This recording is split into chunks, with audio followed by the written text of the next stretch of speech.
तरी तनु मनु जीवे चरणांसी लागावे आणि अगरवता करावे दास्य सकळ पुंडलिक वरदा हरी विठ्ठल श्री ज्ञानदेव तुकाराम पंढरीनाथ भगवान की जय.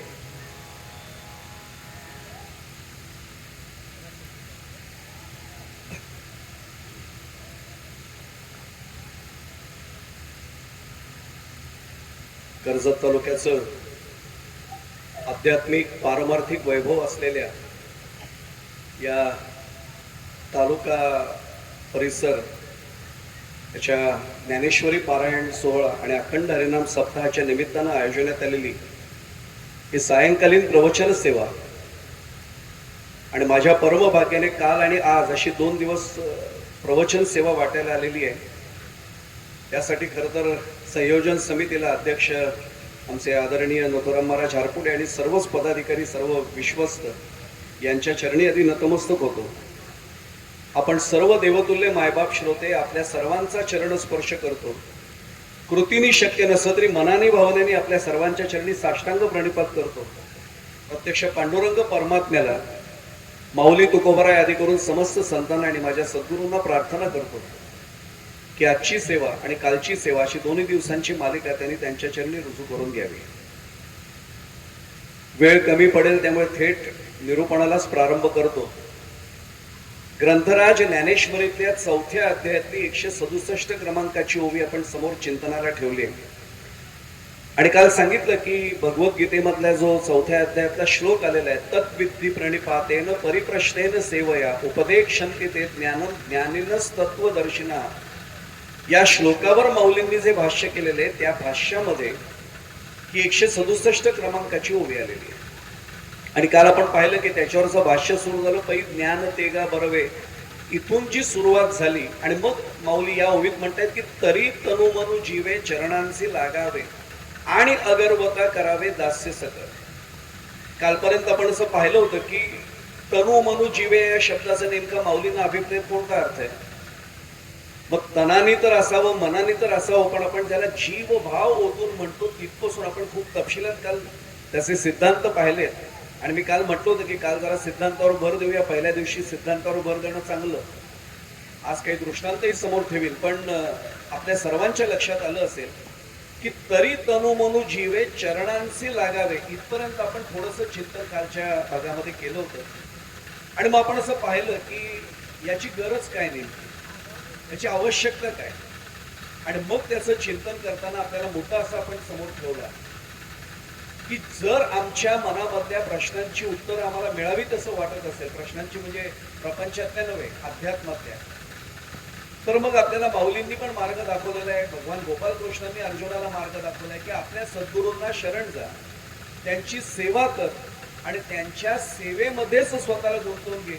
मग तुला सगळा पुढचा मार्ग सापडेल. तुझी उत्तरं आपल्याला जी काही तुझ्या मनामध्ये आहे ती आपोआप मिळून जाते. हा सगळा भाग त्यातला महत्वाचा भाग आहे. पंखा बंद केलं तरी चालेल म्हणजे आवाज कमी होतो. आता लक्षात आलं असेल की कालपर्यंत आपण त्याचं चिंतन केलं. आज त्यातलं पुढचं चिंतन आपल्याला सुरू करायचंय. काल काही प्रमाण देखील आपण पाहिले की नेमकं हे अभिप्रेत काय माऊलींना तरी तनु मनु जीवे म्हणताना. आज माऊली प्रत्यक्ष आपल्या सद्गुरूंच्या संदर्भात तरी तनु मनु जीवे हे नेमकं कसं भावना व्यक्त करतात त्याचेही काही संदर्भ आपण पाहणार आहोत. 12व्या अध्यायामध्ये 79 क्रमांकाची एक छान ओवी आलेली आहे. या ओवीच्या माध्यमातून माऊलींनी नेमकी या ओवीचा काय अर्थ आहे, काय भावार्थ आहे, एका ओवीच्या माध्यमातून स्पष्ट केलं की तरी तनु मनु जीवे चरणांचे लागावे म्हणजे नेमकं काय त्यांना अभिप्रेत आहे. आणि काही जे जे सर्व कायिक वाचिक मानसिक भाव तया मी वाचूनी धाव अनौकी नाही. थोडासा शब्द बारीक बारीक माऊलींचा किंवा कुठल्याही संतांचा किंवा सत्पुरुषांच्या मुखातनं बाहेर पडलेले एक एक अक्षर सुद्धा महत्वाचं असतं. संस्कृत मधले अभ्यासक देखील लहान वयात असून सुद्धा ती मुलगी संस्कृतची अभ्यासिका आहे. अमंत्रम अक्षरम नास्ती नास्ती मूल मनोक्षरम अयोग्य पुरुषो नास्ती योजकच तत्र दुर्लभ. योजक बसलेच आहेत सगळे तिथे, पण अमंत्रम अक्षरम नास्ती एकही अक्षर असं नाही की ज्याचा मंत्र नाही होऊ शकत. आणि माऊलींनी जर काही सांगितलं असेल तर एक एक अक्षर एक एक शब्द महत्वाचा आहे, आपल्या लक्षात घ्यावं लागतं. तया मी वाचून धाव अनवती नाही. पण आधी काय म्हटले, आणि काही जे जे सर्व कायिक मानसिक वाचिक भाव किंवा कायिक वाचिक मानसिक भाव शरीरांनी सुद्धा सांगितलेले, वाचेनीही सांगितलेले आणि मनानीही सांगितलेले. सर्वांच्या पाठातलं धावतं प्रमाण फक्त देतो, मला तिथे थांबायचं नाहीये. घेई घेई माझे वाचे गोड नाम विठोबाचे, त्याच्यामध्ये शेवटचा चरण बघा, त्याच्यामध्ये मनाला वळण लावले, वाचेला वळण लावले, कानांना सांगितले, डोळ्यांना सांगितले, डोळे तुम्ही घ्या रे सुख पहा विठोबाचे मुख, तुम्ही ऐका रे कान माझ्या विठोबाचे गुण. पण मना तेथे धाव घेई राही विठोबाचे पायी. मनालाच वळण लावलं की हे सगळं होतं. अगदी एका वाक्यात सांगू, मला त्या मुद्द्याकडे थांबायचं नाहीये. काही शब्द असेल, कारण आपण दास शब्दाचं चिंतन करायला घेतलं होतं तेव्हा पाहिलं की दासला उलट केलं की सदा होतो. पण नाम येत नाही मुखामध्ये, त्याचं कारण नाम शब्दाला उलट करा, मनाला वळण लागलं. म्हणून तर समर्थांनी मनोबोध लिहिलं, 205 श्लोक तेवढ्यासाठी खर्च केले. कारण मनाला वळण लागलं की सगळं होतं. मग येणे सोसे मन झाले हवं भरी, परत माघारी येत नाही. मनाला वळण लावणं हेच आवश्यक आहे. इथपर्यंत आपण येऊन आतापर्यंत पाहिलं, हा एक महत्वाचा भाग आहे. मला पुढे जाताना तसे माझ्या संप्रदायातली मंडळी, तशी बैठकीला जाणारी काही मंडळी, त्यांच्यासाठी मुद्दामून दासबोधातले एक दोन ओव्या उद्धृत करतो. देवाचे इच्छेने वर्तावे, देव करील ते मानावे, मग सहजची स्वभावे कृपाळू देव. देवाला जे अभिप्रेत ते करणं, आपलं चाललंय तरी तनु मनु जीव आहे. म्हणजे मी माझ्या मनाने नाही वागायचे, देवाला जे अभिप्रेत ते मी करायचे. मला बोलता बोलता आता एक दृष्टांत आठवलं, तो सांगतो आणि पुढे जातो. त्या गोष्टीकडे थांबू नका, त्या गोष्टीतला भावार्थ फक्त आपल्याला समजून घ्यायचा. अकबर आणि बिरबलाची गोष्ट म्हणून सांगितली जाते. खरं सांगू ते घडलंय काय पण मला विचारायला येऊ नका. अकबर बिरबलाच्या नावावर अनेक गोष्टी सांगितल्या जातात. आपण आपल्याला फायद्याचा दृष्टांत वापरायचा आणि मोकळं व्हायचं. एक दिवशी असं घडलं की एक सेवक पटकन दरबारामध्ये येतो. अकबर दरबार चालवत असतो. हा पटकन असा मुजरा करतो आणि थांबतो. अकबर विचारतो काय? तो नाही, जरा बेगम साहेबांचा निरोप आहे. काय निरोप आहे? तो म्हटला खासगी आहे. त्याने हळूच कानात सांगितलं की आज खानसाम्याने नाही, बेगमनी स्वतः स्वयंपाक केलाय. आपण स्वयंपाक म्हणतो, तो स्वयंपाक आहे खरं तर. तो स्वयंपाक केलाय, तुम्हाला लवकर बोलवलेलं आहे. याने लगेच बिरबलला सांगितलं, बिरबल मला भेटल्याशिवाय जायचं नाही. बिरबल म्हटला जी हुजूर, तू चाकरच होता, आपल्या दास्य भक्ती चाललेली आहे. दास्य भक्ती काय बिरबलाची असावी बघा. आता थांबतो म्हटलं. सगळे गेले दरबारी जन आणि अकबराने बिरबलाला सांगितलं चलो मेरे साथ. आतमध्ये गेला. बेगमनी ते पानाची सगळी सिद्धता केलेलीच होती, पाकसिद्धी झालेली होती आणि वाढायला घेतलं. बिरबलाच्या त्याचं आसन अकबराच्या शेजारी, इकडे अकबर बादशाह, इकडे बिरबल. आणि भोजन वाढलं, त्याच्यात भाकरी केलेली होती आणि आपल्या भाषेत वांग्याचं भरीत, त्यांच्याकडे बैंगन का भरता. आणि ते वाढलं आणि अकबराने विचारलं, कारण अकबराला आवडतं हे पत्नीला माहिती होतं. ते पुढे जाण्यापूर्वी सांगू, पत्नी आणि आई यांना जर माहिती नसेल घरात काय आवडतं तर आश्चर्य आहे. त्या हिंदी चित्रपटामध्ये मी काय पाहिले नव्हते सुरुवातीला, पण जे काही एखाद दोन पिक्चर पाहायला मिळाले होते, त्या चित्रपटामध्ये ठरलेलं वाक्य असायचं. तो हिरो घरी आला कामावरनं, आ गया बेटा ज्या मुहात धोलो, तेरे लिए मैंने गाजर का हलवा बनाया. ठरलेलं, त्याच्याशिवाय रेसिपीज नव्हती माहिती. आणि लगेच तो पण वेड्यासारखं विचारायचा, मा तुम्हें कैसे पता मुझे गाजर का हलवा बहुत पसंद है. अरे आई आहे लेखा तुझी, ती आईला माहित नसेल तर कोणाला माहिती असेल. वेड्यासारखे प्रश्न आणि वेड्यासारखी उत्तर, तरी लोक चित्रपट बघायचे. गंमत सोडून द्या. पर बिरबलांनी थांबलेलं होतं, कारण अकबर खाल्लं नाही तर बिरबल कसा खायचा. अकबराने पहिलाच घास खाल्ला, भाकरीला ते वांग्याचं भरीत लावलं आणि घास तोंडात टाकला. काय भट्टी जमली होती त्या दिवशी माहित नाही. बेगम बहुत अच्छा, बहुत बढ़िया बनाया. आणि मग त्यांनी बिरबलाला सांगितलं, बिरबल तुम्हें एक बात बताऊं, क्या भरता बनाया है बेगम ने, बैंगन जैसी अच्छी सब्जी इस दुनिया में हो ही नहीं सकती. यानी चव पण नव्हती बघितली. तो म्हणला जी हुजूर बहुत सही फरमाया आपने, बहुत सही फरमाया. आप सही फरमा रहे हैं की बैंगन जैसी सब्जी अच्छी हो ही नहीं सकती. काही बोलला नाही बादशाह. यांनी खाल्लं तरी सांगितलं बिरबल चखलो. बिरबलांनी पण खास खाल्लं, खरंच चांगलं झालं. 3-4 महिने गेले. आता बेगमला माहित झालं होतं की बादशाहला आवडली होती आपली रेसिपी ती. पण काही वेळा भट्टी बिघडते. आणि नेमकी त्या दिवशी 3-4 महिन्याने असाच प्रसंग आणि भट्टी बिघडली. बादशाहने पहिलाच घास खाल्ला आणि वैतागला, दुसरा घास उचललेला खाली ठेवला. बेगम ये क्या बनाया है? त्याने सांगितलं बैंगन का भरता है, या ऐसे बनाते हैं, क्या बनाया है तुमने? याने अजून खाल्लं नव्हतं त्या दिवशी सारखं, तरी हा म्हणतो बिरबल एक बात बताऊं, इस दुनिया में बैंगन जैसी पूरी सब्जी हो ही नहीं सकती. त्यांनी खाल्लं नव्हतं तरी म्हटलं जी हुजूर सही फरमा रहे हो, इस दुनिया में बैंगन जैसी बुरी सब्जी हो ही नहीं सकती. आज चिड़ला तो मतलब बिरबल तुमने अब तक चख भी नहीं लिया है, फिर भी आप कह रहे हो सही फरमा रहे हो. उस दिन मैंने कहा बैंगन जैसी अच्छी सब्जी हो ही नहीं सकती, आज म्हणते बैंगन जैसी बुरी सब्जी हो ही नहीं सकती. दोनों दिन आप यही कह रहे कि सर बहुत अच्छा फरमाया, हुजूर बहुत अच्छा फरमाया, सही फरमाया. मैंने सांगितलं हुजूर मुझे उस बैंगन से क्या लेन देने, मैं आपका चाकर हूं, आपको जो अच्छा लगे बस वही तो मुझे अच्छा लगेगा. याला दास्य भक्ती म्हणतात. देवाचे इच्छेने वर्तावे, याचा अर्थ देवाला काय आवडेल. आणि मी पुढे जाण्यापूर्वी सांगू, भक्ती याच्यापेक्षा काही वेगळे नाही. माझ्या आराध्य दैवता समोर मी हात जोडून जेव्हा उभा राहतो, माझ्या सद्गुरूंचं मी जेव्हा स्मरण करतो, तेव्हा एकच गोष्ट डोळ्यासमोर आणायची, त्यांना काय चांगलं वाटेल, मी जे करतोय ते त्यांना आवडेल का, बस. याच्यापेक्षा भक्ती वेगळी नाहीच आहे. याच्यापेक्षा काय भक्ती राहिली. आणि याच्यापेक्षा दास्य भक्ती सुद्धा कुठली वेगळी नाही राहत. आता लक्षात आलं असेल, दास्य भक्तीमध्ये देवाचे इच्छेने वर्तावे. मला आता दासगणू महाराजांची उभी आठवली, तीही मला सांगावीशी वाटते. गजानन विजय ग्रंथात 5व्या अध्यायात 6वी किंवा 6व्या अध्यायात 5वी ओवी आहे. जैसे करशील तैसे करी, परी दया असू दे अंतरी, देवा तुझ्या बळावरी दासगणूच्या साऱ्या ओव्या. काय ओवी हो, याला दास्य भक्ती म्हणतात. अरे करायचे ते कर देवा माझं. आम्ही असे नाही बरं का, मी तुमच्याबद्दल नाही म्हणत आहे, आम्हाला मी स्वतः सांगतोय, आम्ही प्रवचनकार कीर्तनकार वाचतात असतो, लोकांना सांगतो आणि वागतो वेगळं. आम्ही देवासमोर उभे राहिल्यावर असं नाही म्हणत देवा तुझ्या इच्छेने काय व्हायचं ते होऊ दे, तारी अथवा मारी आम्ही नाही म्हणत.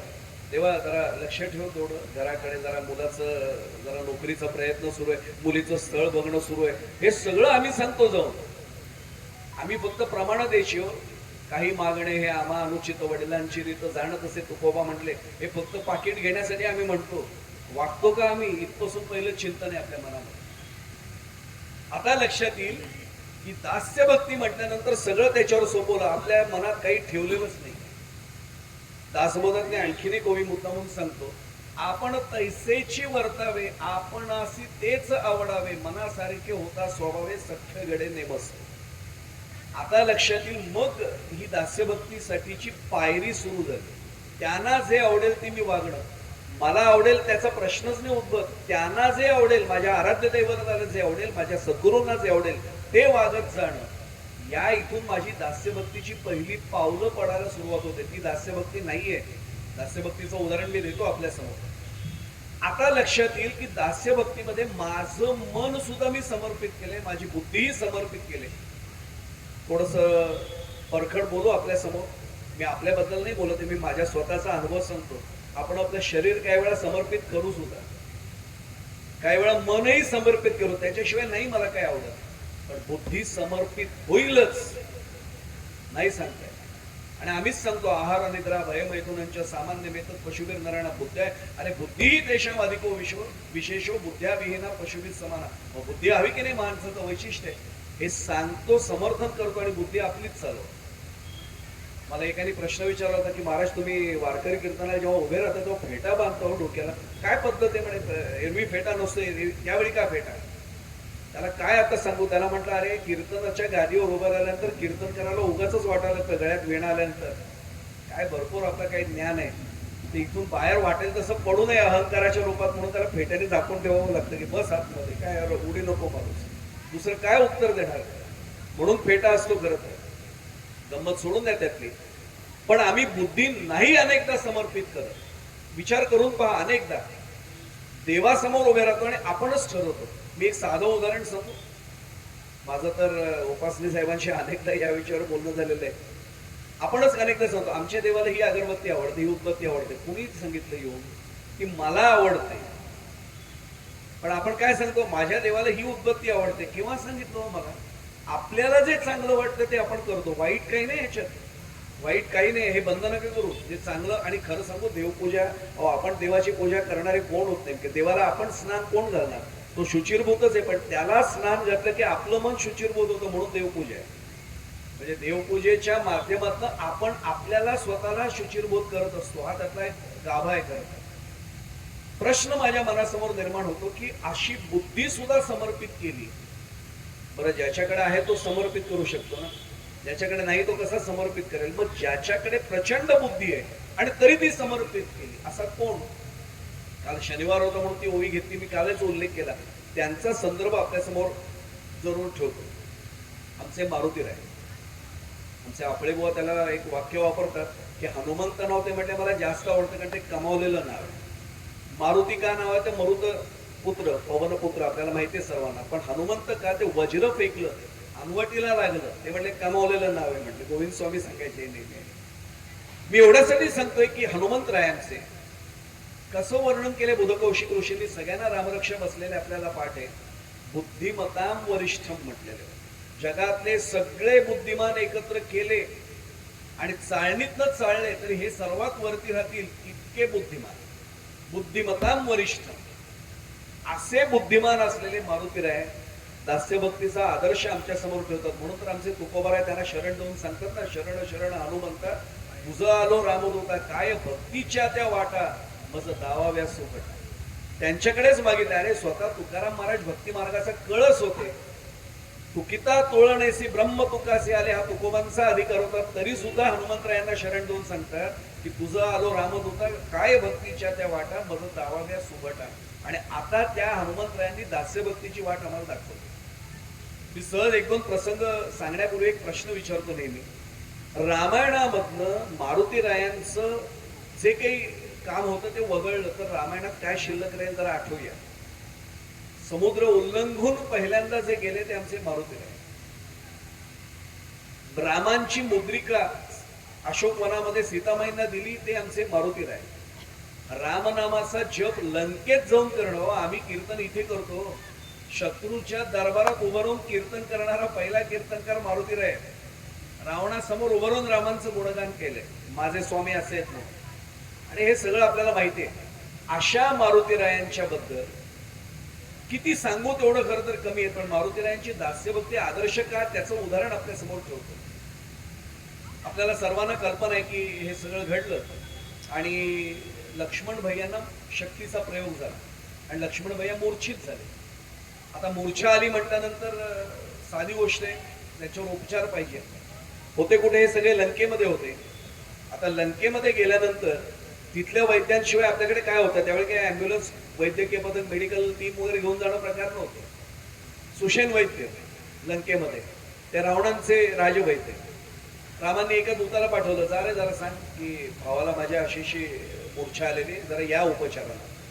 त्यांनी स्पष्ट नकार दिला, मी रावणांचा राजवैद्य, रामांच्या भावाला उपचार मी नाही करू शकत, माझ्यावर काही बंधन आहे. त्यांचं वाक्य सांगतो, कृपया बाकी कुठलाही संदर्भ जोडू नका.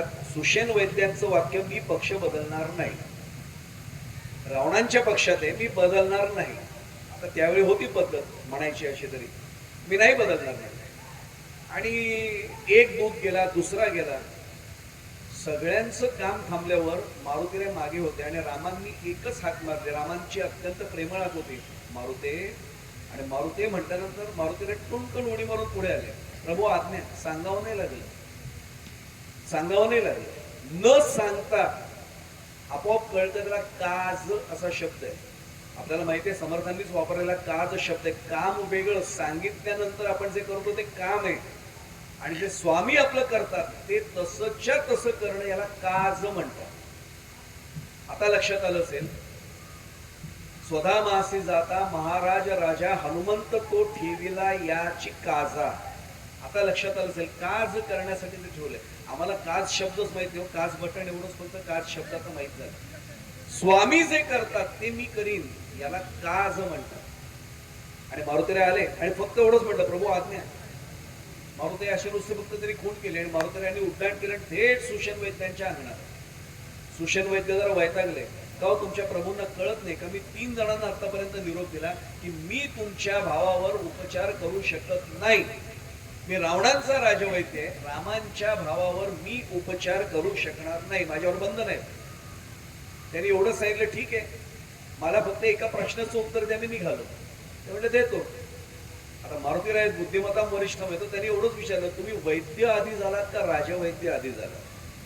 वाल्मिकी रामायण काढून पहा, मी वैद्य आधी झालात का राजवैद्य आधी झालात?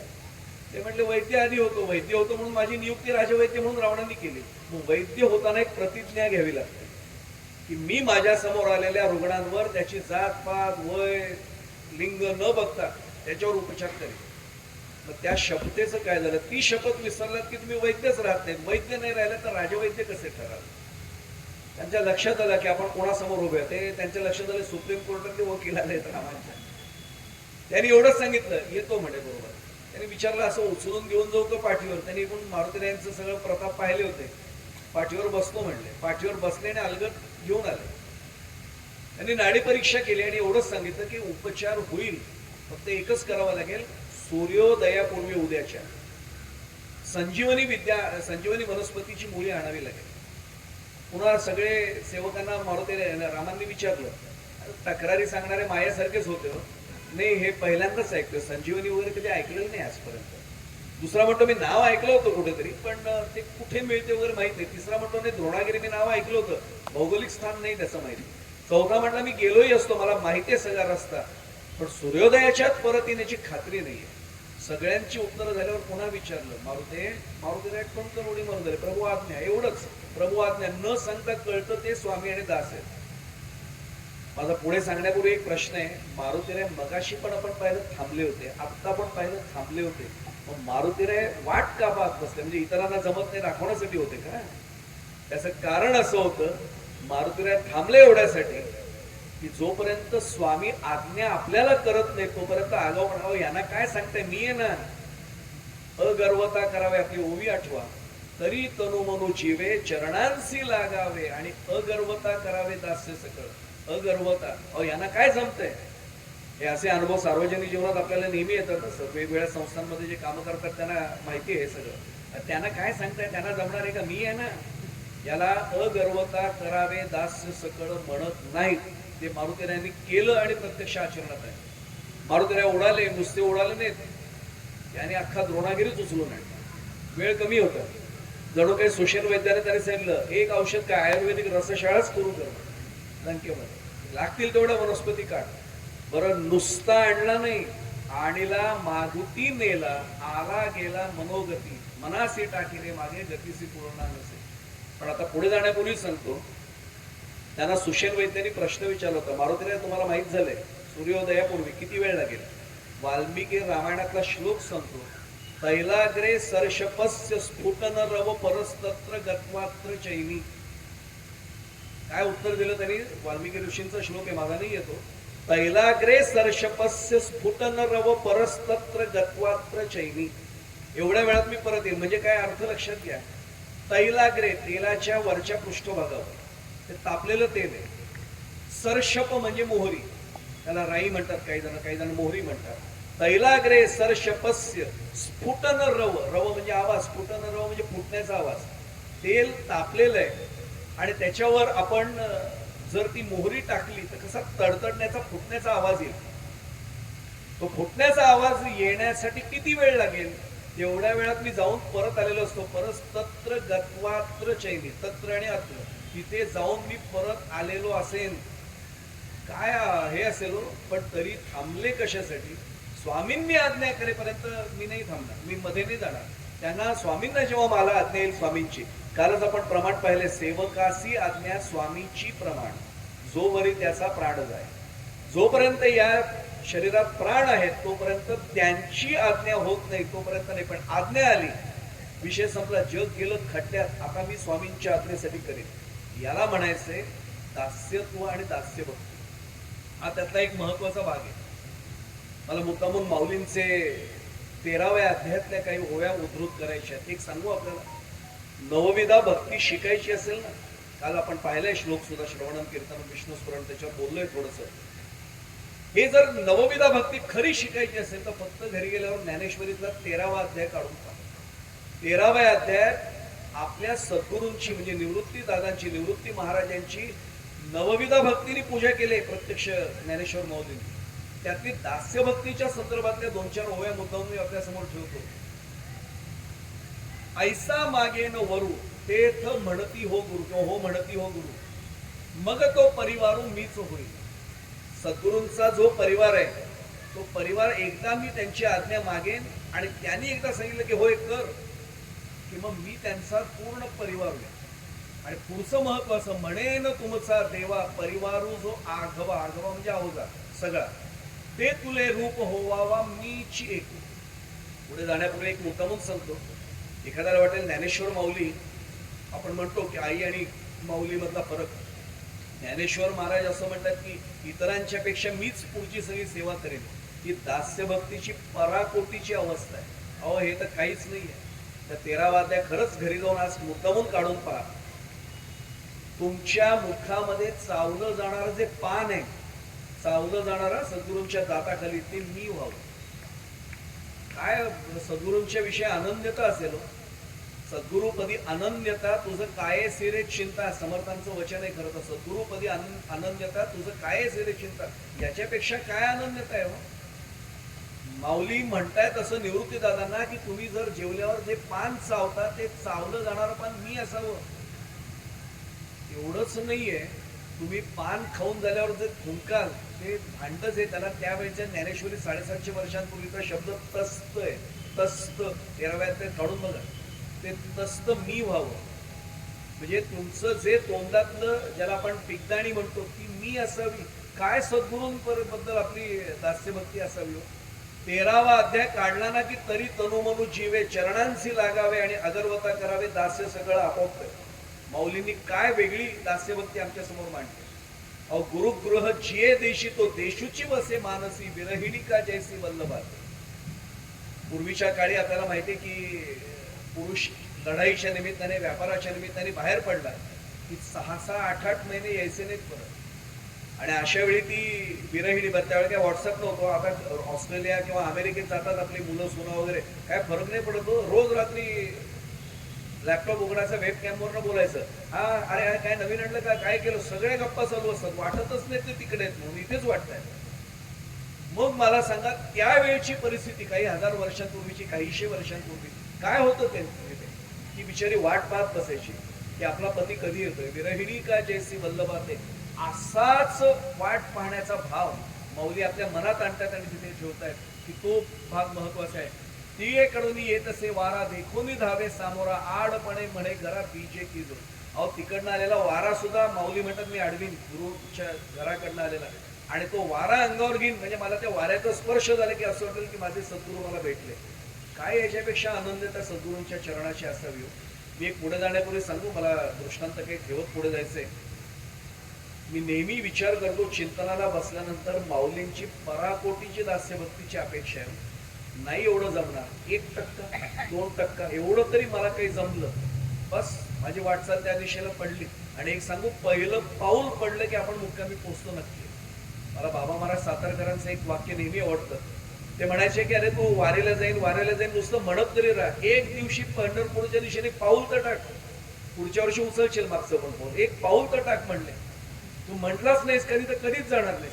म्हण ना दरवर्षी मी वारीला जाईन मी पंढरपूरला जाईन म्हण म्हणजे एक पाऊल पडेल. एक पाऊल पडलं की दुसरं आपण उचलो असं वाटतं. आता लक्षात येईल की त्या दृष्टीने आपण आदर्श ठेवतोय की तरी तनुमनु जीवे चरणांशी लागावे. आता थोडं प्रत्यक्ष दृष्टिकोन नीट आपला तयार व्हावा यासाठी अक्षरशः आज मी 2-3 दृष्टांत माझ्या आवडीचे मांडत जाणार. आणि मी काल सांगितलं होतं की हे दृष्टांत मांडतच आपल्याला पुढे जायचंय. काल सिद्धांतावर भर होता आज जरा दृष्टांतावर भर. कारण जर नुसतेच सिद्धांत मांडत राहिलं ना तसं वाटायला तो फारच जड आहे. सिद्धांत बळकट होण्यासाठी दृष्टांत माऊलींनी त्यातलं रहस्य काय सांगितलंय. आणि अगर्वता करावे दास्य सकळ. अगर्वता म्हणजे अभिमान मनात न बाळगता. एक सांगू माझे सद्गुरू ब्रह्मचैतन्य महाराज यांचा हाची सुबोध गुरूंचा इथे बसलेल्यापैकी अनेकांना पाठही असेल. अभिमान शत्रू मोठा सर्वांना जाचतो सुखाशेने. आणि मग त्याच्यात दिले की हाची सुबोध गुरूंचा मारावा तो समूळ नामा. नाम घेतल्यानंतर अभिमान जातो कारण अभिमान सगळ्यांनाच त्रासदायक आहे. कोणाला त्रासदायक नाहीये. मी एक सांगू आपल्याला तुम्ही राजकीय क्षेत्रात जा सामाजिक क्षेत्रात जा कौटुंबिक वातावरणात जाऊन पहा. ज्याला ज्याला अभिमान मनात वाढला ना, त्या घराचं वाटोळ झालं, त्या संस्थेचं वाटोळ झालं, त्या पक्षाचं वाटोळ झालं, त्या सामाजिक संघटनेचं वाटोळ झालं. मी अमुक आहे, माझं तुम्ही ऐकलं पाहिजे, हे जेव्हा जेव्हा वाटायला लागतं तिथे गडबड आहे. आणि म्हणून आपल्याला पुढे जाण्यापूर्वी सांगतो, एकत्र कुटुंब पद्धती होती, त्यात एक वडीलधारी व्यक्ती असायची, कर्ता पुरुष म्हणायचे त्याला. अनेकांना वाटायचं ती हुकुमशाही आहे का, नव्हती हुकुमशाही. आपण त्याला एक चालकानुवर्तित्व असं छान नाव संस्कृत मधलं देतो. त्याचं आपण ऐकतो एवढ्यासाठी की काहीतरी सुसूत्रता राहिली पाहिजे ना. शाळेला जर मुख्याध्यापकच नसेल, कुणी कोणाचं ऐकायचं? प्रत्येक जण आपल्या मनाने वागायला सुरुवात करेल, कोणतरी एक लागतो. पण तो म्हणजे मला काहीच समजत नाही, बाकीच्याने असंही समजायचं नाही आणि यांनीही समजायचं नाही की बाकीच्यांना काही येत नाही.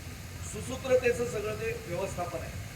आता लक्षात येईल की हा मीपणा जेव्हा डोकवायला लागतो ना, तिथे सगळी गडबड होते. आणि माऊलींनी काय वर्णन केले, तरी तनु मनु जीवे चरणांशी लागावे आणि अगर्वता करावे दास्य सगळे. अगर्वता का आग्रह धरला माऊलींनी?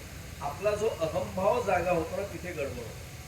आणि मी पुढे जाण्यापूर्वी, दृष्टांत देण्यापूर्वी 2 मिनिटं एक सिद्धांत सांगतो. मला पूजेने विनोबाजींना नेहमीच उद्धृत करावं असं वाटतं. विनोबाजी म्हणतात की तिन्ही गुणांचे अहंकार आहेत. मुळामध्ये दासबोधाचे अभ्यासक इथे बसले, त्यांना कल्पना आहे. समर्थांनी अहंकार, अहंभाव आणि अहमपणा तिन्ही छटा वेगवेगळ्या मांडल्या.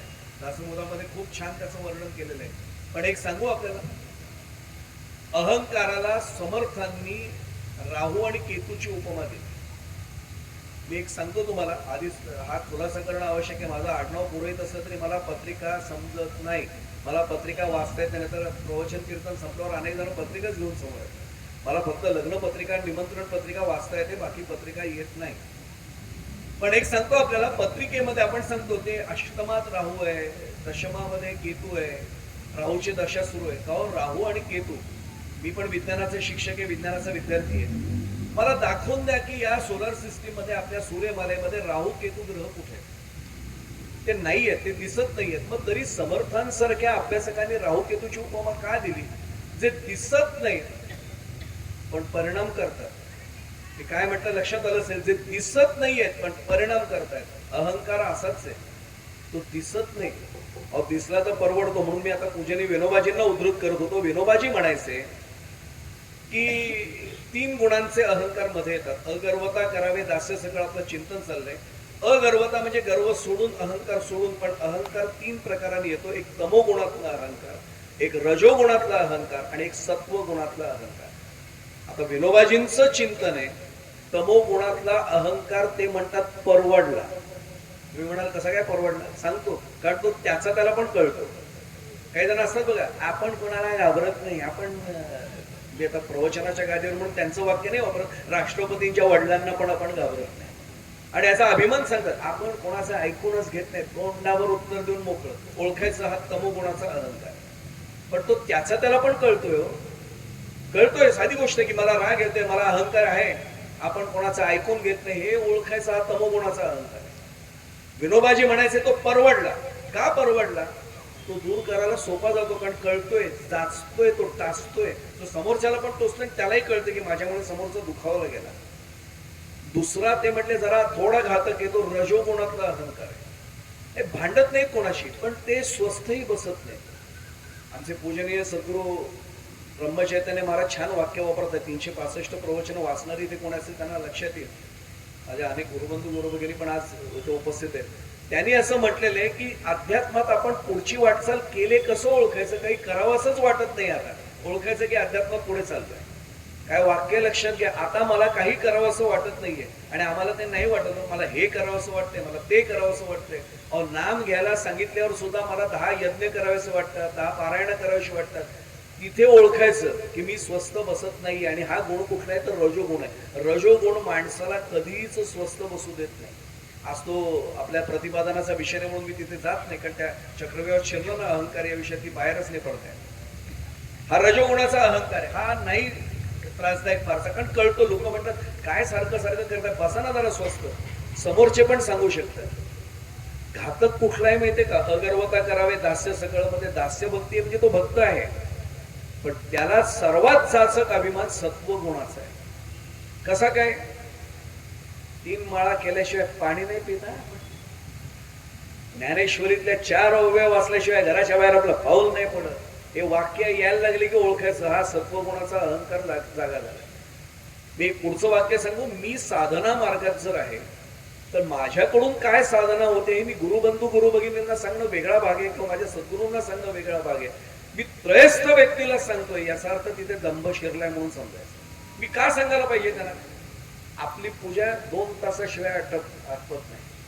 लगेच ओळखायचं पूजा बघायला या, अशी पूजा दाखवा कोण करतंय ते ओळखायची, गडबड सुरू झाली. हा तमोगुणाचा अहंकार नाही, हा रजोगुणाचा पण अहंकार नाही. करण्याचा असलं तरी हा सत्वगुण. आपल्यासारखं चांगलं कोणालाच जमत. अहो साधी गोष्ट आहे, घरामध्ये जर एखाद्याने काही डेकोरेशन करायला घेतलं देवाच्या पूजेची, सत्यनारायणाची पूजा, अहो त्यांना नका सांगू त्यांना जमत नाही. मला विचारलं, मी आहे ना इकडे द्या, मी असताना कोणाला विचारताय? ओळखायचं हा सत्वगुणाचा अहंकार झालाय. आणि विनोबाजींचं पुढचं वाक्य आठवलं. ते म्हणतात एक कंदील असतो, पूर्वीच्या काळी असायचा, आता तो फक्त निवडणूक चिन्ह म्हणून एका राज्यात उरलाय. पण कंदील असायचे पूर्वी. आपल्याकडे कुठे इन्व्हर्टर आणि जनरेटर होते, लाईट गेल्यानंतर तेच असायचं. तो कंदील जो असतो त्या कंदिलामधल्या केरोसिनला विनोबाजी म्हणतात तसं वाटायला लागतं की मी जळतोय म्हणून जगाला प्रकाश मिळतोय. मग ती वात म्हणते तू थांब जरा, तुला मी वाहून आणतो वरती म्हणून मी स्वतः माझं जळून घेतोय शरीर म्हणून लोकांना प्रकाश मिळतोय. सगळं ऐकणारी कास थोड्या वेळाने म्हणते अरे वेड्यांनो, वाऱ्याने तुम्ही सगळे भिजला असतात, मी आहे ना म्हणून तुम्हाला संरक्षण आहे, माझ्यामुळे प्रकाश मिळतोय. विनोबाजी म्हणतात थोडं थांबा, त्या काचेवर काजळी जमा होते आणि मग तो असलेला प्रकाश पण नाहीच होत. पण जेव्हा तो पुन्हा पुसला जातो, सत्वगुण जागा होतो, तेव्हा समोरच्याला एकदम असा हाताचा आडोसा करावा लागतो किंवा कागदाचा कपटा धरावा लागतो. कारण सत्वगुणाचा सुद्धा अहंकार समोरच्याला सहन नाही होत असा असतो. आता लक्षात आलं असेल त्या अहंकाराच्या 3 छटा आहेत. हा अहंकार का त्रासदायक आहे आणि माझा साधा मुद्दा आहे. माऊलींनी का म्हटलं असेल की आणि अगर्वता करावे दास्य सकळ. मी एक उदाहरण त्याचं समोर ठेवतो. एक घडलेलं उदाहरण आहे, फक्त नाव विचारू नका. पैठणला हा घडलेला प्रकार आहे. पैठण आपल्याला माहिती आहे, पैठण माहित नाही असं कोणीच नसेल. नाथ महाराजांचं शांतीब्रह्म एकनाथ महाराजांचं पैठण, आणि या पैठणला घडलेला हा प्रत्यक्ष प्रकार आहे. नवीन तहसीलदार आले होते तिथे. आता ही गोष्ट साधारण 1950-52 या आसपासची असेल. नेमकं वर्ष मलाही आठवत नाही आठवत हे चांगलं आहे. आता तिथे जाऊन पैठण जाऊन यादी काढून बघतात काही जण कोण कोण होते त्यावेळी तहसीलदार. मला आठवत नाही नेमकं वर्ष, पण त्या आसपास स्वातंत्र्यानंतर काही वर्षात नवीन आले होते. आणि नेमका त्यांच्या समोर एक अर्ज आला. आता जे महसूल कार्यालयात आहे त्यांना माहिती आहे परवानगीचे अर्ज येतात. अर्ज आला, नाथ षष्टीचा उत्सव आहे, आम्हाला अनुमती हवी. त्यांनी पटकन सही करते. पूर्वी लगेच मिळायची बरं का, आता 10 अटी असतात. पूर्वी लगेच उत्सव आहे ना असे लिहिली सही, अनुमती आहे, आणि देऊन मोकळे झाले. सहज त्यांची ती प्रत ठेवली, त्यांना ओसीवर सही करून दिल्यावर यांनी पुन्हा वाचलं आणि बेल वाजवले. नायब तहसीलदारांना बोलवलं, निवासी नायब तहसीलदार, RNT म्हणतात, रेसिडेन्शियल नायब तहसीलदार. साहेब हे काय आहे, हे कसलं आहे नेमकं, हे कसला उत्सव आहे? अहो म्हणते नाथषष्ठी लिहिलंय. ते म्हणते मला पण येतो वाचता, मी तहसीलदार आहे. ते म्हणले साहेब एक सांगू का, तुम्ही आता 2 दिवसापूर्वी आलात, मी 2 महिन्यापूर्वी आले, मलाही माहित नाही. म्हटले मी आता नवीनच आहे पैठणला, पण आपला ड्रायव्हर आहे ना तो जुना आहे, या इथलाच आहे गावात, त्याला विचारूया. त्याला बोलवून आणलं. तो म्हणतो त्यांनी एका नजरेत असं पाहिलं, काय साहेब एवढं तहसीलदार नायब तहसीलदार तुम्हाला माहित नाही नाथषष्ठी? त्यांनी एवढंच सांगितलं, अहो साधी गोष्ट आहे, नाथषष्ठीचा उत्सव याचा अर्थ त्या तिथे प्रत्यक्ष भगवान श्रीकृष्ण श्रीखंडाच्या रूपाने पुन्हा येतात. आपल्या सर्वांना माहिती आहे हा उत्सव तिथला. 3 दिवस त्या उत्सवाची धामधूम सुरू असते. पण गंमत अशी आहे की बरोबर माध्यान्नीच्या वेळी कळशीतनं लोक पाणी भरतात. तिथे रांजण जो येतो, मी पाहून आलोय म्हणून सांगतो, रांजण म्हणजे माझी कल्पना अशी होती की असा तो मातीचा डेरा वगैरे असेल, तसा नाही येतो. त्याला खाली असा त्या नाथांच्या देवघराच्याच बरोबर इथे देवघर असेल, नाथांचा वाडा त्यांचं घर इथे समोर तो रांजण आहे. आता त्याच्यावर जाळी केलेली आहे, कोणी पडू नये वरकर, तो खोल आहे. आणि पुढे जाण्यापूर्वी सांगतो, श्रीकृष्ण गोसावी मी नाव घेऊन सांगते, नाथांचं ओविबद्ध चरित्र ज्यांनी लिहिलंय ते प्रत्यक्ष त्यांच्याशी मला बोलायचं भाग्य मिळालं. आणि त्यांना सहज विचारलं, त्यांनी मला काही फोटो दाखवले. त्यांनी एवढं सांगितलं, IIT पवईची टीम येऊन गेलेली आहे आणि IIT पवईच्या इंजिनियर्सनी तिथे पाहणी केली. त्या भुयारासारखा तो आतमध्ये खोल आहे. 3 दिवस पाहणी करत होते. आणि त्यांनी एवढंच सांगितलं त्यांच्या शिक्षकांना, सर आता पुढे जाऊवत नाही, श्वास नाही घेऊ, ते खोल आहे खूप. आता लक्षात आलं असेल तो रांजण काय प्रकार आहे. तर आपल्या डोळ्यासमोर रांजण म्हटलं की तो असा मातीचा डेरा उभा राहतो, तसा नाहीये, तो खूप खोल आहे. सगळेजण पाणी ओततात कळशीने.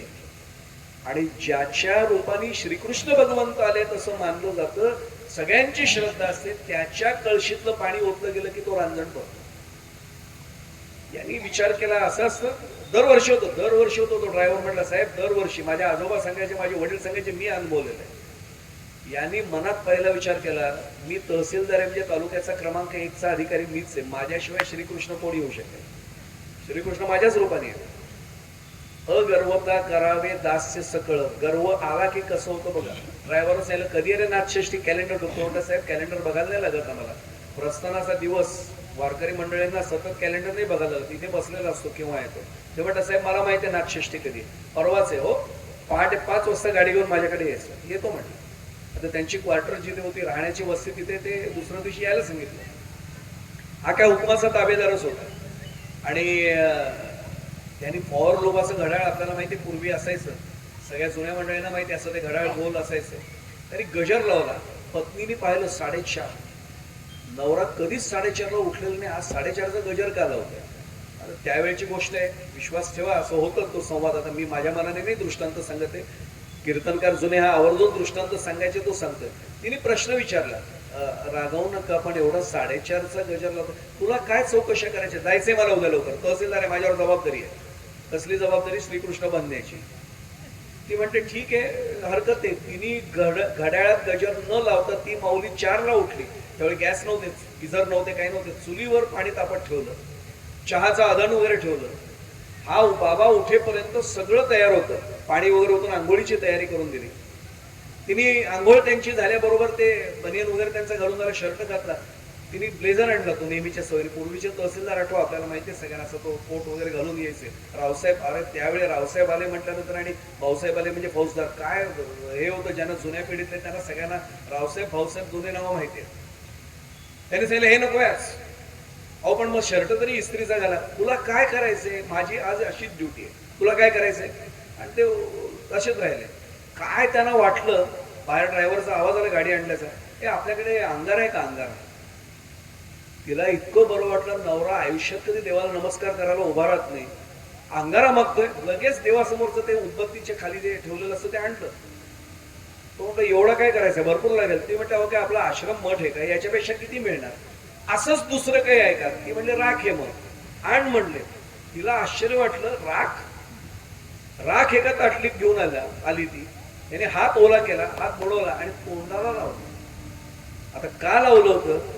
मनात असं होतं की श्रीकृष्ण मीच आहे, पण समजा जर माझ्या कळशीने रांजण भरला गेला नाही आणि लोकांना कळलं की तहसीलदार आले होते पण त्यांच्यातनं श्रीकृष्ण नाही आले, तर आपला अपमान होईल. तोपर्यंत लपवा. एकदा पुसायला किती वेळ लागतो? आपण कळशीने रांजण भरला की पुसून टाकायचं. आणि पत्नी विचारते, हो हे काय करताय? आंघोळ झाली आणि राख लावताय, तुला काय करायचं चौकशा? एकच विचारते, एकदा तरी एवढं सांग, कुठे निघाला तेवढं पहाटे?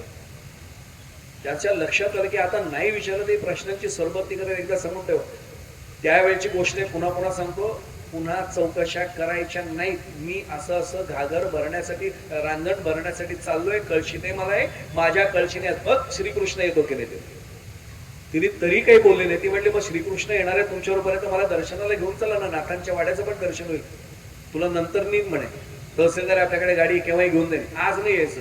याला भीती एवढीच होती, ही आली आणि हिच्या कळशीने रांजण भरलं तर रांजण आपण भरणार, आपण श्रीकृष्ण होणार, नाही यायचं म्हणलं. काही बोलली नाही बिचारी. जुन्या काळची, ठीक आहे तुमची मर्जी, तुम्ही म्हणाल तसं. गाडीत बसला, धाड ड्रायव्हर झालं, लगेच गाडी काढ. आणि त्यांनी पुन्हा सांगितलं, नाथांचा वाडा जवळ आला की त्याच्या आधीच थांबवा, जवळ नको नेऊ, कारण महाराष्ट्र शासन दिसेल.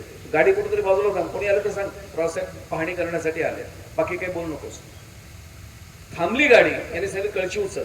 ड्रायव्हरच्या हातात कळशी, हा रिकामा चालतो, चल म्हणे कळशी घेऊन. कुठे रे, कुठे पाणी भरतं? तो म्हटलं, आमच्या गंगामाईवर, आमची गोदावरी, गौतमी गंगा म्हणतात तिला, गोदामाई आहे आमची.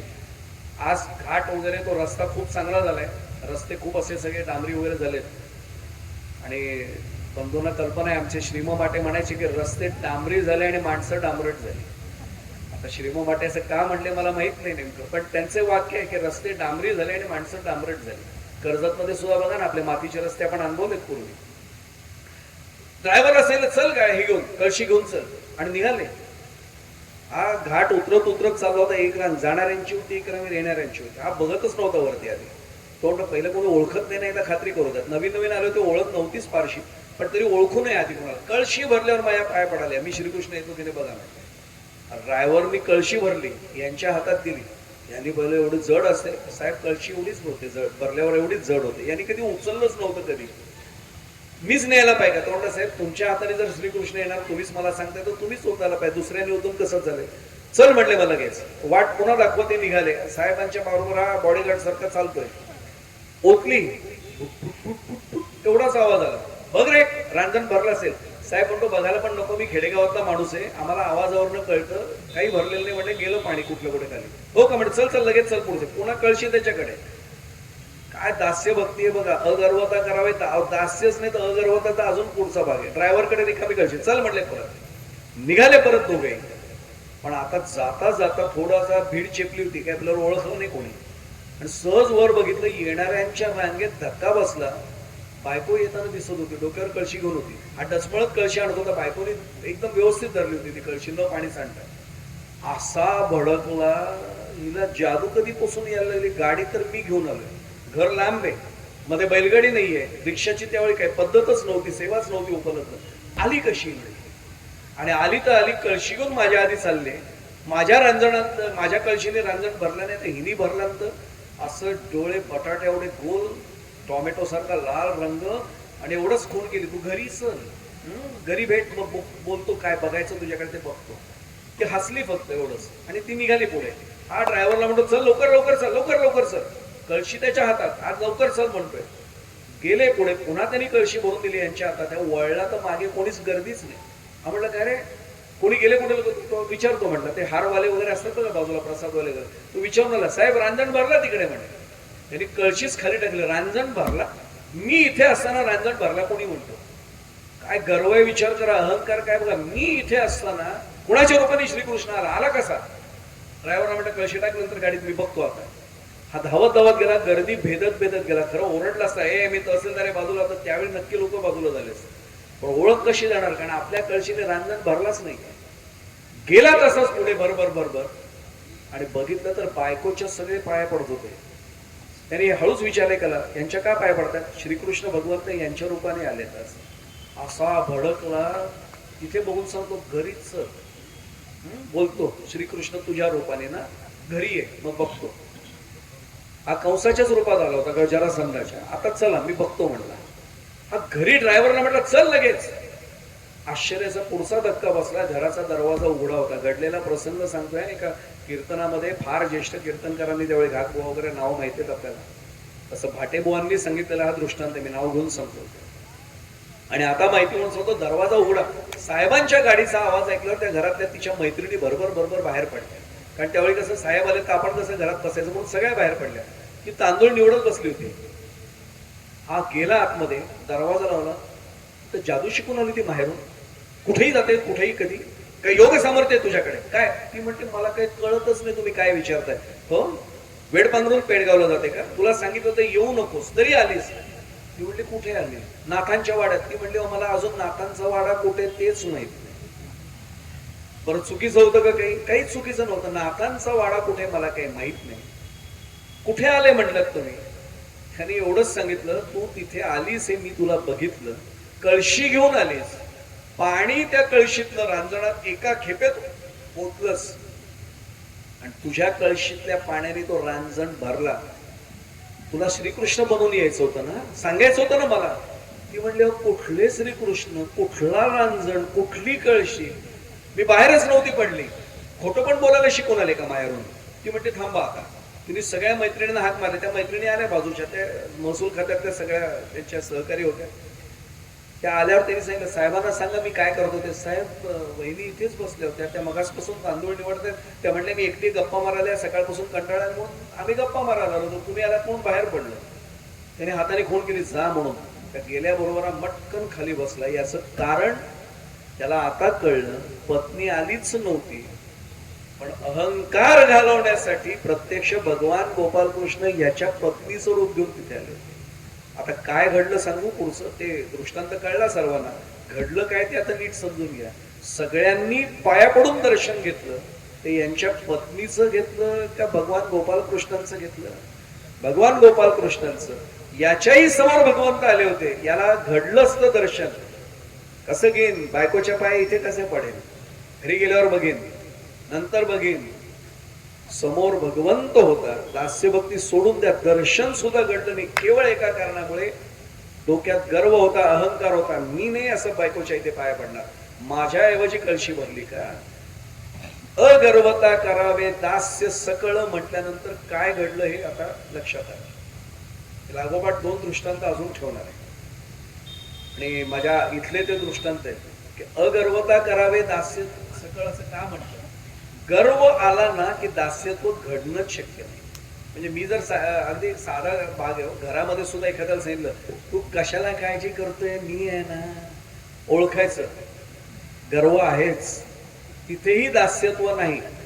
अहो, आपल्या आई वडिलांची सेवा करतोय आपण, हे काय उपकार आहेत का त्यांच्यावर? ते अगर्वताच घडलं पाहिजे. आणि एक सांगू आपल्याला, आम्ही आरती म्हणतो पुंडलिकाचे भेटी परब्रह्म आले का, पण आम्ही आदर्श कधी ठेवणार? मी तर नेहमी सांगत असतो जीव तोडून की कथा कीर्तन प्रवचन सभा मंडपात ठेवण्याच्या ऐवजी शाळा महाविद्यालयांमध्ये खरी व्हायला पाहिजे. लहानपणीच ते संस्कार मिळायला पाहिजेत की आई वडील काय आहेत आपल्यासाठी. आणि मी तर माझ्या विद्यार्थ्यांना नेहमी सांगतो, अरे चालते बोलते देव घरात आहेत ते विसरतोयस, मग बाहेरचे देव तुला कसे सापडतील? पहिलं तिथनं सुरू कर. पुंडलिकाने ठेवलाय ना आदर्श. अहो, युगे 28 बेटेवर उभा, त्या एका भगवंताला एका बेटेवर युगे 28 उभं करून ठेवलंय त्याने. आणि आमच्यासाठी तो उभा आहे. तो पुंडलिकाचं कर्तव्य कर्तृत्व म्हणून आमच्यासाठी तो दर्शन दिले. आता लक्षात येईल की हे सगळं घडलं, पण अगर्वता असेल तर हे घडणार आहे. हा मी त्रासदायक पडतोय, तो गर्व निर्माण करतोय. म्हणून मी वेळेची मर्यादा मला आता सांभाळायला लागणार आहे, पण मी 2 दृष्टांत ठेवतो आणि मग सेवेची सांगता करेन. एक दृष्टांत त्यातला माझ्या सर्वात आवडीचा की हा मी बाहेर पडायला पाहिजे की नाही. गर्वता काय आहे ते? अगर्वता करावे दास्य सकळ. अगर्वता का नाही घडत आहे?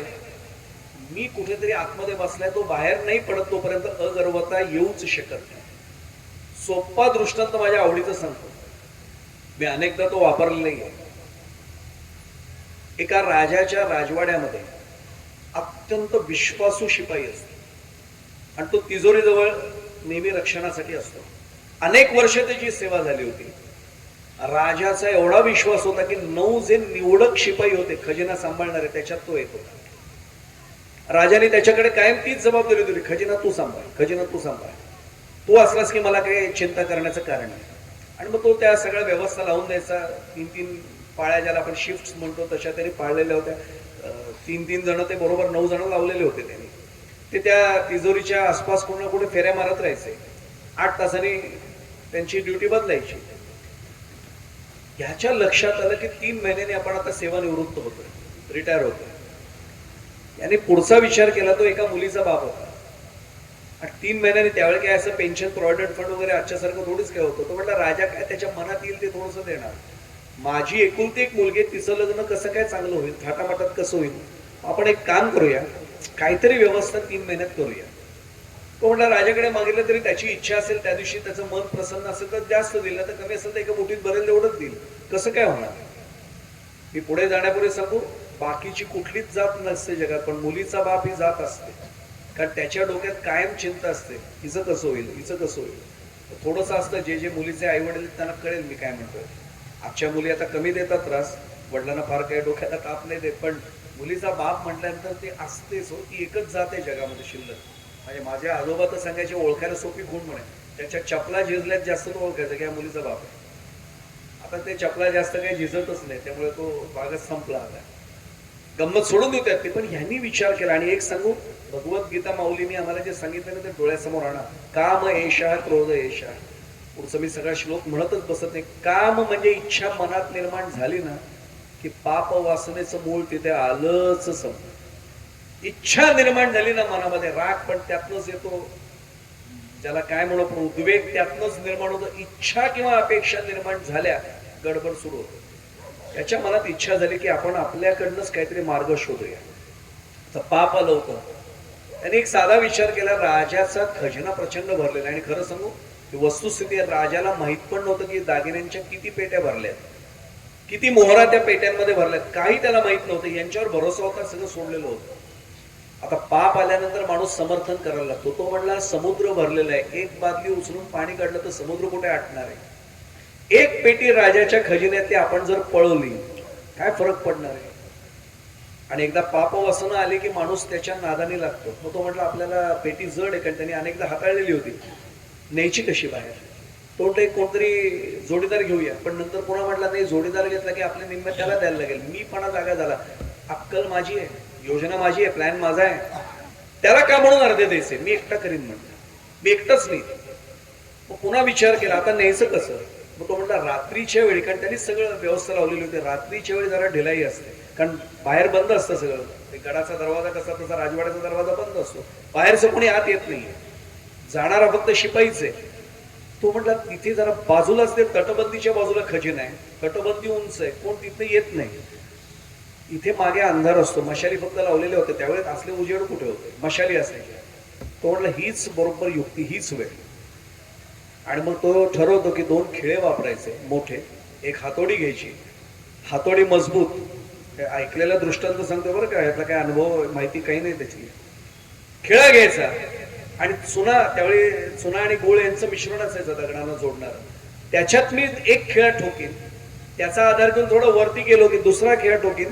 त्या कटावणी म्हणतात बघा त्याला असते, त्या पकडला त्याने पहिला खेळा काढीन, वरती ठोकीन, एक एक करत वर जाईन. वा जमलं म्हणतो, आपली काय बुद्धी आहे म्हणतो, अक्कल काय आपली. मी कसा जागा असतो बघा. आणि एकदा पाप आलं ना, अहो साधी गोष्ट, ते पाप सोडून देव. आयुष्यभर तिकीट किंवा पास न काढता आपण कधीच प्रवास केलेला नाही, पण एखाद्या दिवशी आपला अंदाज चुकतो आणि महत्वाचं काम आलं आणि आपण पटकन म्हणतो, कोणतरी सांगतो अहो गाडी सुटेल, पुढची गाडी 2 तास नाही आहे, अहो पण तिकीट नाही, अहो जाऊ देवा चला आजच्या दिवस कोणी आलं तर द्या पैसे. मग आपण विचार काय करायला लागतो, आपण म्हणजे आपण नाही करत, मीही केलं नाही, तुम्ही करत नाही, पण काही माणसं काय विचार करतात, अहो सगळं जग फुकट जातं, आपण कधी आयुष्यात गेलो नाही, एक दिवसाने काय होतंय मोठं. की एक दिवस गेला ना की पुढचा दिवस पण येतो आपण. त्यामुळे एकदा पाऊल वाकडं पडलं. राम गणेश गडकरींचं नाटक आठवा, एकच प्याला, म्हणजे लक्षात येईल मी काय म्हटलं.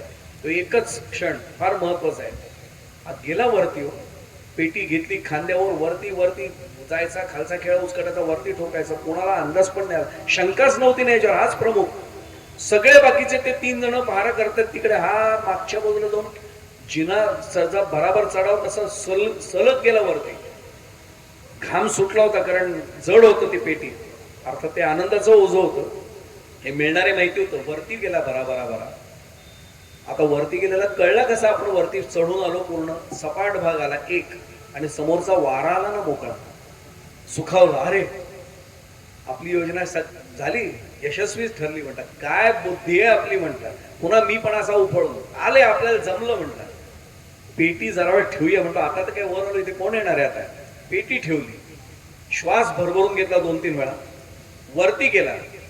ते दोन्ही खिळे आता हातात होते, एक खिळा आता बाहेर, आता उतरायचंय, बाहेरच्या बाजूला खिळा टोकला. आता काय असतं सांगू, येताना माणूस जरा घाईने येतो, जाताना जरा निवांत असतो. आता काय उतरायचंय, चढणंच अवघड होतं, उतरणं काही अवघड नाही.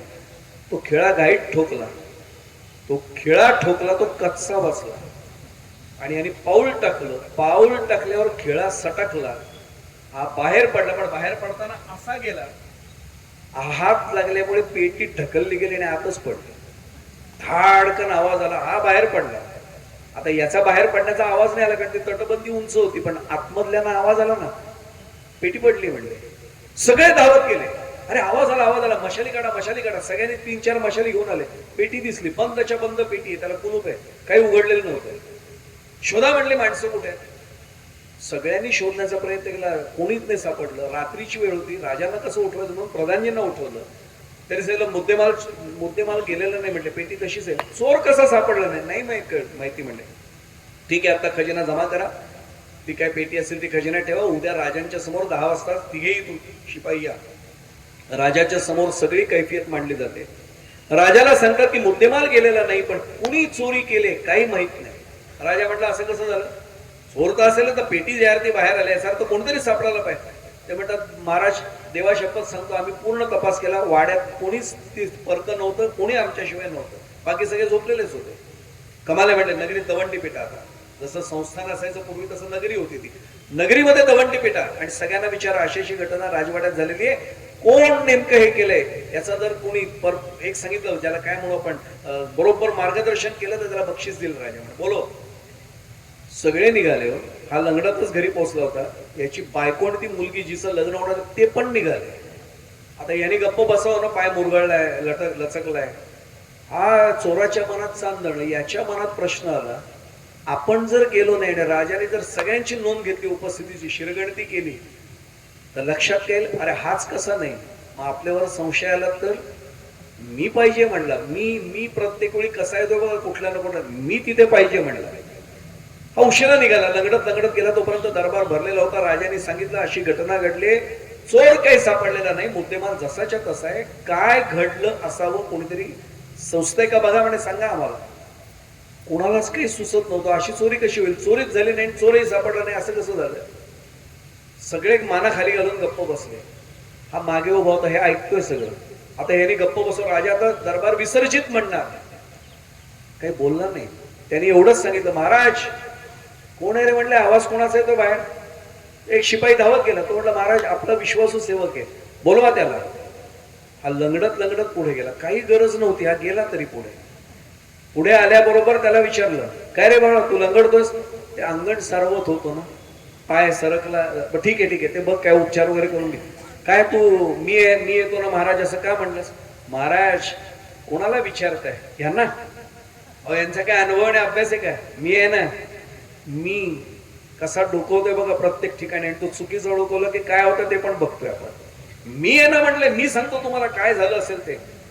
तुला माहितीये का. माहिती नाहीये पण अनुभव माझा अभ्यास माझा व्यासंग. हा मग बोल म्हणले. हे माहितगाराचं काम असावं. ते म्हटले हे सर्वसामान्य विधान आहे म्हणजे ज्याला हल्लीच्या भाषेत जनरल स्टेटमेंट ते नको सांगू म्हणले. नाही महाराज हे माहितगाराचं काम असावं. त्याला कसं कळलं की पेटी केव्हा चोरावी म्हणून. हा हे पट्टे म्हटलं. पुढे बोल म्हटले. हे एकट्याचं काम असावं. महाराज म्हटले हा पुन्हा अंदाज आहे. अहो एकट्याच काम असलं पाहिजे. दुसरं असं तर एक तर नक्की सापडलं असतं. कोणीच सापडले नाही म्हणजे एकटा नक्की गेला निघून. हा म्हणे पट्टे. पुढे बोल म्हणले. बघितलं याची मान अजून अशी. आपलं कसं बुद्धी चालते. सांग म्हणले पुढे. ते म्हणले महाराज हे ना 2 खिळे आणि हातोडी वापरून केलेलं काम असावं. महाराज म्हणले हे थाप आहे. हे काही जो मी ऐकतो म्हणून. महाराज आता तपास करायला सांगा. जा रे म्हणे. कोण आहे तिकडे जा तपास करू नये. तपास केला तर खरंच भोकं दिसली. महाराज म्हणले अरे तू काय माणूस आहेस तुझ्यासारखा हुशार. महाराज सांगितलं ना मी आहे ना तुम्ही कशाला काळजी करता. मी सांगतो ना. हा पुढे बोल म्हटले. बघितलंच म्हणे याचं कसं ज्ञान आहे. आणि हा पुढे बोलतोय. एक खेळा ठोकला पुढे गेला. दुसरा खेळा असं करत वरती तो पोचला असावा म्हणणे महाराज माझा अंदाज आहे. वरपर्यंत गेला असावा. पेटी त्यांनी त्या सपाट पृष्ठभागावर ठेवली असावी. पलीकडे उतरण्यासाठी ठोकलेला खेळा जरा कच्चा बसलेला असावा. महाराज म्हणले पुढे बोल. पुढे काय सांगायचं म्हटले.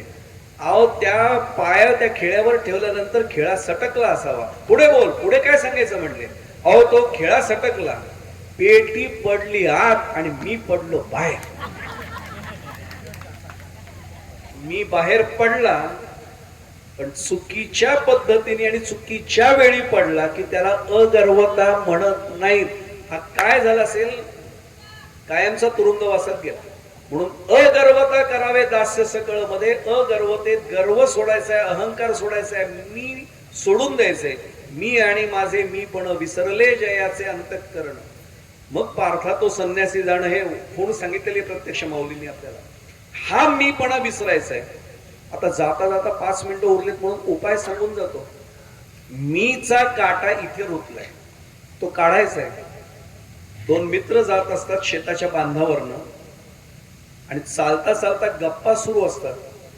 आणि तो एक मित्र पटकन म्हणतो ऐक असं म्हणतो. खाली बसतो पटकन. आता दोघे शेतकरीच असतात अनुभवी असतात. आणि एक सांगू शेतकऱ्यांकडे जे व्यवहार ज्ञान आहे ते कोणाकडेच नाही. PhD झालेल्या माणसाकडे पण असेल याची कुठलीच शाश्वती आहे. आणि तो पटकन म्हटलं काय झालं नाही. त्यांनी पटकन बघितलं कुठे काटा बिंचू काही दिसतंय का. म्हणजे लक्षात आलं आपल्याला काही प्राणी नाही ना कुठे. यांनी पटकन पाहिलं बाभळीचे काटे खाली पडले होते. यांनी पायाकडे पाहिलं. पाय मांडीवर घेतला. एवढा काटा आतमध्ये बाभळीचा आतमध्ये शिरलेला होता. त्याच्या लक्षात आलं बाभळीचा काटा शिरलाय.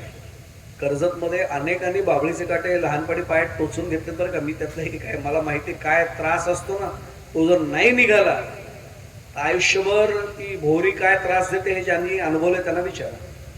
याने तो काटा असा बघितला निघतोय का म्हणून तो ओरडायला लागला, अरे नको ओढू, तो खूप दुखतोय तिथे. आता तो शेतकरीच होता, दुसरा असता तर म्हटलं असतं कुठल्या सर्जनकडे नेऊया. काय केलं की त्याचं निघेल. हा शेतकरीच होता.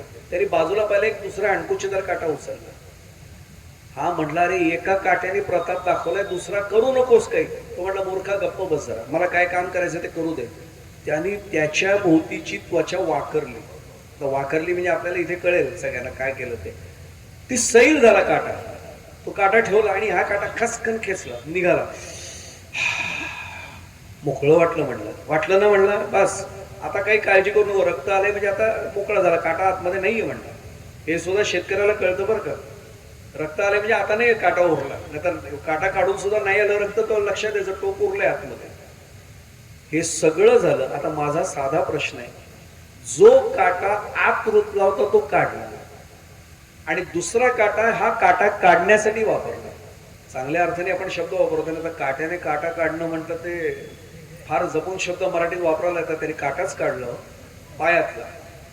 आता माझा साधा प्रश्न आहे, जो काटा रुतला होता तो काटा आणि ज्या काट्याने हा काटा काढला तो काटा, त्यांनी काम झाल्यावर हस्तिदंती डबीत ठेवले, सोन्याच्या डबीत ठेवले, काचेच्या डबीत ठेवले का रत्नजडीत डबीत ठेवले? कुठेच नाही ठेवले. काम झालं म्हटलं दोन्ही टाकून दिले. मी त्या काट्यांचं नाही बोलत आहे. इथे मीचा काटा घुसलाय. मीचा काटा काढण्यासाठी तूचा काटा, सगुण रूप, सगुण भक्ती ज्याला आपण म्हणतो. कारण पुन्हा दासबोधवाल्यांकडे वळून मी मुद्दाम सांगेन, सगुणाचे निर्गुणा, सगुणाचे आधारे निर्गुण पाविजे निर्धारे. सगुण पूजाच आमच्यासाठी महत्वाची हो. त्याला शरण जायचं, तू त्याचा काटा घ्यायचा, तो घेतला की मीचा काटा निघतो. पण तो एकदा निघाला की दोन्ही नाही राहता कामा. तत्त्वम असी अहम ब्रह्मास्मी ही अनुभूती आली पाहिजे. याला नाथ महाराजांचं प्रमाण देऊन मी सांगतेकडे येतो. मी तूपणाची झाली बोळवण एका जनार्दनी श्री दत्त द्या. आता मी पण राहिलं नाही आणि तू पण राहिलं नाही. आता दोन्ही गेले, दोन्ही काटे निघाले. याला म्हणायचं अगर्वता. आता गर्वच कुठला शिल्लक आहे? अगर्वता करावे दास्य सकळ मध्ये मी निघाला पाहिजे. मी निघण्यासाठी त्याला शरण द्यायचे. आणि दोघे एकत्र आल्यावर अजून एक प्रमाण सांगू आपल्याला. तुकाराम महाराजांनी, जगद्गुरु विश्ववंद्य तुकाराम महाराजांनी प्रमाण दिले. तुका म्हणे तेथे नाही मी तू पण, स्तवावे ते कवण कवणा लागे. अरे आता मी आणि तू राहिलेच नाहीये, कुणी कुणाचं स्तवन करायचं? एवढी वर्ष माळ गळ्यात घातल्यानंतर, एवढी वर्ष सप्ताहात आल्यानंतर सुद्धा मला ही अनुभूती आली का? आपण कधीतरी चिंतन करूया की तुका म्हणे तेथे नाही मी तू पण. मला अजूनही जर वाटते ते दैवत तिकडे बसले, याचा अर्थ ओळखायचे मी कोसो मिल अजून लांब आहे. आपण एकच प्रार्थना, आजची माझी सेवा सांगतेच्या क्षणाला आले म्हणून सांगतो, आपल्या सर्वांचा प्रतिनिधी म्हणून पांडुरंग परमात्म्याच्या, माऊली तुकोबराय आदी करून समस्त संतांच्या आणि माझ्या सद्गुरूंच्या चरणावर एकच प्रार्थना आहे, अगर्वता करावे दास्य सकळ साठी जो काटा टोचलेला आहे मीपणाचा, तो कुठेतरी अलगद बाहेर काढून द्या. मग आम्हाला सुद्धा ती स्थिती अनुभवता येईल की गर्वच शिल्लक राहणार नाही. की पुन्हा एकदा तो हाची सुबोध गुरूंचा मधला श्लोक सांगतो किंवा ती आर्या सांगतो, अभिमान शत्रू मोठा सर्वांना जाचतो सुखाशेने, हाची सुबोध गुरूंचा मारावा तो समूळ नामाने. नाम घेत राहिल्याने काय होईल? हळूहळू हळूहळू आपण त्याच्याशी एवढे तद्रूप होऊन जाऊ की तो मीचा काटा कधी गळून पडला हेही कळणार नाही. म्हणून तर निवृत्ती महाराज उभे राहिल्यावर सांगतात ना, माऊलींचं प्रमाण काय ते, हरिमुखे म्हणा, हरिमुखे म्हणा. पुण्याची गणना कोण मोजते पुण्य? ते म्हणणं हेच आनंद आहे आमच्यासाठी. हेच करण्यासाठी आम्हाला सद्बुद्धी कायम मिळावी एवढी प्रार्थना आपल्या सर्वांचा प्रतिनिधी म्हणून माऊलींच्या, तुकोबरायांच्या आदी करून समस्त संतांच्या चरणी ठेवतो. एवढी अवस्था आमची आली पाहिजे. मी शेवटची फक्त माऊलींची ओवी उद्धृत करतो आणि सांगता करतो. म्हणे श्री गुरूंचे भुवन आपण मी होईन आणि दास होऊन करीन दास्य तेथीच. इथे मला पोचायचंय की सद्गुरूंचं भवन म्हणजे भुवन जे राहण्याचं ठिकाण आहे, तिथे मी पोचल्यानंतर मी सद्गुरूंचं फक्त दास्यत्व करेन. मी एक सांगू आपल्याला, एकच वाक्य मला राहवत नाही म्हणून सांगतो, वेळ संपले तरी. निवृत्ती महाराजांच्या चरणाशी माऊलींनी ज्या भावना ठेवल्यात ना, त्या आम्हाला कळल्या की आमची दास्यभक्ती फलद्रूप झाली. आणि मी पुन्हा हात जोडून सांगेन, घरी गेल्यावर जरूर आज पारायणातला क्रम कुठलाही आपला चालू असू देत, आज घरी गेल्यानंतर झोपण्यापूर्वी 13वा अध्याय मी हात जोडून प्रार्थना करेन, खरंच एकदा काढून पहा. नवविधा भक्ती काय अप्रतिम माऊलींनी आपल्या सद्गुरूंच्या चरणाशी मांडले. 13वा अध्याय हा सर्वात आदर्श आहे या बाबतीत, दास्य भक्तीच्या बाबतीत सुद्धा आणि नवविधा भक्तीच्या बाबतीत.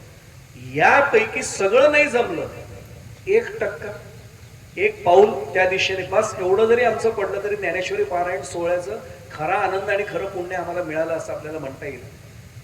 मी सांगतेच्या वेळी संयोजन समितीला अगदी अध्यक्ष आमचे हरिभक्तीपरायण आदरणीय नथुराम महाराज हारपुडे आणि सगळेच त्यांचे सहकारी, सर्व पदाधिकारी, सर्व कार्यकर्ते, मी केवळ इथे तुमच्या समोर औपचारिकपणे नाही बोलत आहे, मी प्रामाणिकपणे सांगतो, ही टीम सगळी इतकी उत्कृष्ट काम करते, जणू काही स्वतःच्या घरचं लग्न कार्य, वास्तुशांती वगैरे असावी ना, अशा उत्साहाने ही सगळी मंडळी नरेंद्र गुरुजींसकट सगळी काम करतात. आणि त्यामुळे या सगळ्यांच्या चरणाशी निश्चितपणाने नतमस्तक आहे. आपण तर काय आपलं वर्णन करावं, तुम्ही श्रोते जगदीश मूर्ती. त्यामुळे आपल्याशी एवढंच सांगतो की आपण सर्व देवस्वरूप मायबाप श्रोते आपल्या सर्वांचा एकदा चरण स्पर्श करतो. कृतीने शक्य नसलं तरी मनाने भावनेने आपल्या सर्वांच्या चरणावर साष्टांग प्रणिपात करतो. माझी एकच नेहमीची प्रार्थना आहे, कृपावंत व्हा आणि आशीर्वादाचे दोन्ही हात माझ्या मस्तकावर कायम ठेवा, ही प्रार्थना आपल्या सर्वांच्या चरणाची नतमस्तक होऊन ठेवतो. झालेली सेवा भगवान परमात्म्याच्या, माऊली तुकोबाराय आदी करून समस्त संतांच्या आणि माझ्या सद्गुरूंच्या चरणावर समर्पित करतो. इथेच वाणीला पूर्णारंभ देतोय. मी एक जाता जाता फक्त प्रार्थना करतो, जमलं तर हे दोन्ही दिवसांची मी माझ्या यूट्यूब चॅनलवर अपलोड करतोच आहे, जरूर त्याचा पुन्हा ऐकण्यासाठी लाभ घेतला तर मला आनंद होईल. पुन्हा एकदा आपल्या सर्वांच्या चरणाशी नतमस्तक होतो. इथेच वाणीला पूर्णविराम देतोय. कृष्णाय वासुदेवाय हरये परमात्मने प्रणतः क्लेशनाशाय गोविंदाय नमो नमः. विठ्ठल विठ्ठल विठ्ठल विठ्ठल विठ्ठल विठ्ठल. पुंडलीक वरदा हरि विठ्ठल. श्री ज्ञानदेव तुकाराम पंढरीनाथ भगवान की जय. माऊली ज्ञानेश्वर महाराज की जय. जगद्गुरु संत श्री तुकाराम महाराज की जय. सब संतन की जय. मंगलमूर्ती मोरया. रामकृष्ण श्रीराम.